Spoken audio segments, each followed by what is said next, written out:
What if you could enjoy doing difficult things? That would be an incredible advantage, right? So in this video, I want to talk about the 3 steps that will drastically change your relationship with discomfort. Now, the first step is something you will probably not like, but I want you to stick with me because it will make way more sense throughout the video. Here's a problem that we have as a society and that many people have nowadays.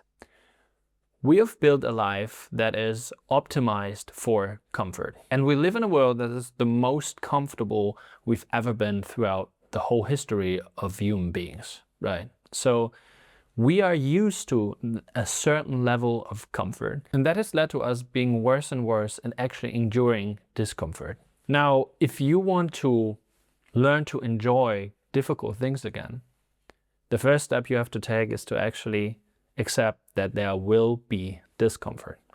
Because most people nowadays, they are just not ready for it. They see that for some things in life you have to be uncomfortable, but they don't really accept this level of discomfort. They want to move through it as fast as possible and actually go back to being comfortable. And this underlying bias is really bad because it will create a lot of resistance inside of yourself against being uncomfortable. So every time you are uncomfortable, you're constantly fighting yourself because something inside you says, I want to get rid of this feeling, so let me move back to comfort as fast as possible. And this will actually make being uncomfortable way more uncomfortable because you cannot accept this feeling inside of yourself. So the solution is to accept it, to be ready to be uncomfortable and to be fine with being uncomfortable.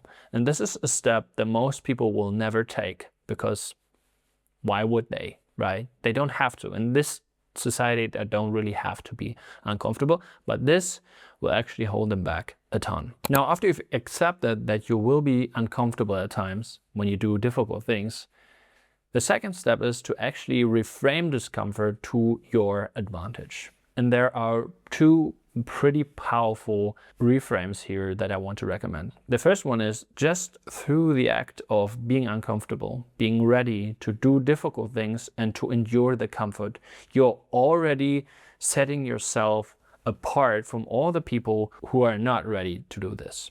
So you are already ahead of 90% of people nowadays. And this will be a pretty unfair advantage, right? Because they will not be able to compete with you because they will not be able to endure the discomfort you are enduring. And then the second reframe, which is kind of tied to this, is that discomfort actually signals growth.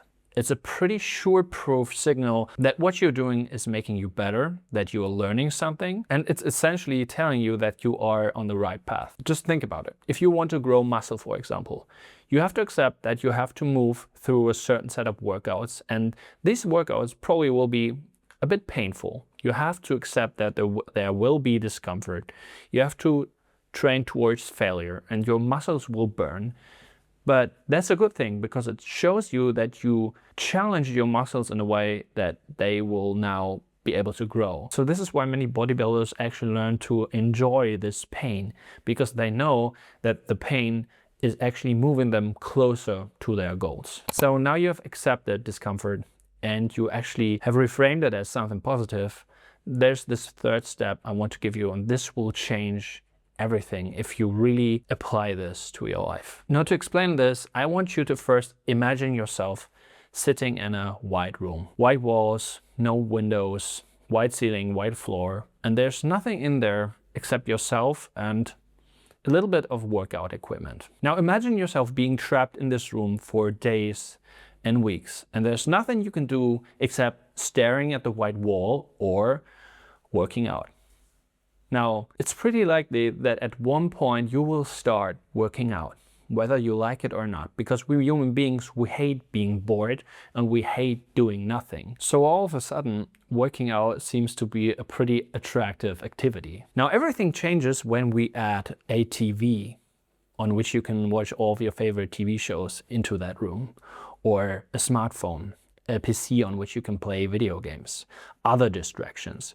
When we add this to this room, all of a sudden it's way more unlikely that you stick to working out, because there are other things in there that are way more comfortable, way easier to do, and way more stimulating. So you probably see what I'm hinting at here. Our ability to enjoy certain activities is pretty relative, and it always depends on what the alternatives are. So your life essentially is a big wide room full of options, full of things you can choose to do or not to do. And it gets increasingly difficult to do the things that are uncomfortable when you have alternatives that are way more comfortable, way more stimulating, and way more fun in a sense. So what you should do to make things that are difficult easier and more stimulating for yourself is to get rid of the alternatives as much as possible. So you don't have to do this altogether. You don't have to completely ban the TV out of your life, for example. But what I want to recommend is to create